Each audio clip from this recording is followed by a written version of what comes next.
So guys, today we're gonna talk about reality of clinical SAS programmer as a fresher, and also we're gonna compare with SAS, R and Python. The harsh reality is it's tough, it's not easy. It's not for the people who are low performer in their life. It's not like they cannot make it, but if someone is coming with the aspiration ki salary काफ़ी अच्छी है, salary is very high, growth is very high, but if you are a low performer guy and if you are not willing or if you will not put the effort, this is not for you. जिसने past में prepare किया है और job ली है उसको पूछ सकते हो. It takes good amount of effort. It doesn't mean the people who are low performer they can not make it.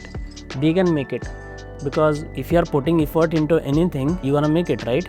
But what happens ki a sudden transition, if since long you are not putting efforts because learning new thing, learning programming languages, spending good amount of time, the overall journey takes 4 to 6 months of learning, then it takes 4 to 6 months of applying and getting interview part, right? Tentatively it can take up to 1 year. तो ये पूरे duration के दौरान मतलब अच्छे से practice करना, मेहनत करना सडन नहीं हो पाता उन लोगों से जिन्होंने पहले नहीं की है. तो ये चीज़ अपने आप से खुद से सवाल कर लेना कि एक बार मैं शुरू करूँगा तो मैं इतने आवर्स, 3 आवर्स या 2 आवर्स तो मैं दूंगा ही दूंगा.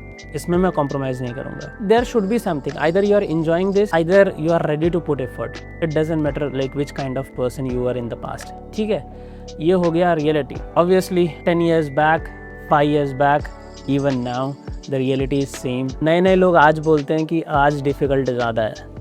जो अभी 5 सालों से मार्केट को देख रहे हैं उनको लगता है कि वो पास्ट को भी देख लिया है उन्होंने. But I am seeing and I am knowing personally the market from last 10 years. Last 10 years के डेटा से एक चीज़ बोल सकता हूँ, जैसी जर्नी पहले थी जैसे प्लेसमेंट पहले होते थे वैसे ही आज भी होते हैं. Nothing new. नहीं भरोसा जाके पूछ लो ऐसे लोगों से जो 10 years पहले या 5 years पहले जिनकी जॉब लगी हो. लेट्स सपोज कि कुछ टाइम मार्केट थोड़ा सा स्क्वीज रहेंगे फिर मार्केट ओपन होंगे, बट उसकी वजह से क्या आप अपनी चीज़ें डिसाइड करो वो तो नहीं है ना. लाइक आपको तो अपना काम करते रहना पड़ेगा. You need to keep learning, you need to keep applying, you need to improve yourself. ये सारी चीज़ें करते रहनी पड़ेंगी.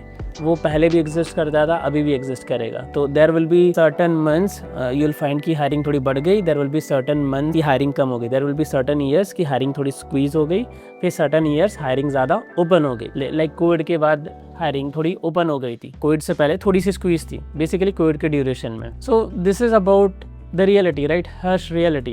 Second thing, no one is coming to save you guys. Even I or even anyone, even any training institute is not going to save you. You have to save yourself. Believe me, a training institute exists for your training. It doesn't ensure your journey. It doesn't ensure everything else. You can assume they should ensure your training, okay? That you got good learning from them, required skills from them. But don't believe on any placement. Most of the training institute tell you about the placement because at the end of the day you look for placement, and that is one of the reason you look for placement, and they are ready to sell this dream to anyone. We simply tell that you can believe training from us, but for placement you have to put the effort. Even we gonna put the effort with the existing referral network or any other way, but don't believe on anyone in the name of placement. This was about placement. And third thing, recently I found one experience that you all should know, that one student that he somehow blamed the trainer. He was not good.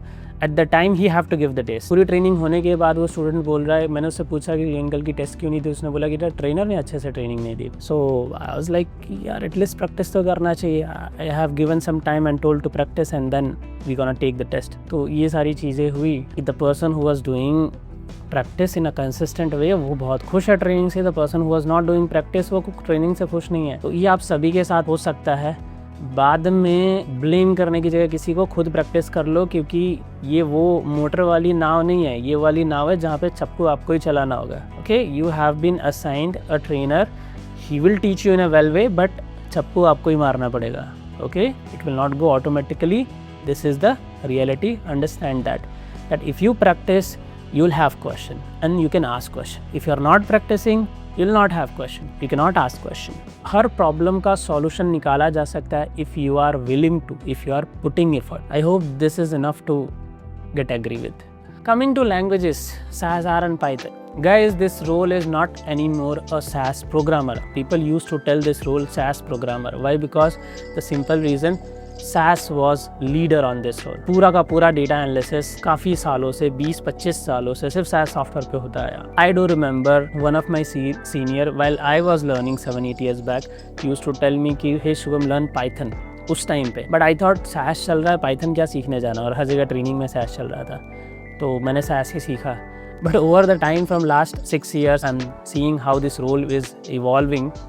तो SAS के बाद R आ गया, अब Python भी आ गया, कुछ companies Power BI भी मांग रही हैं, SQL भी मांग रही हैं.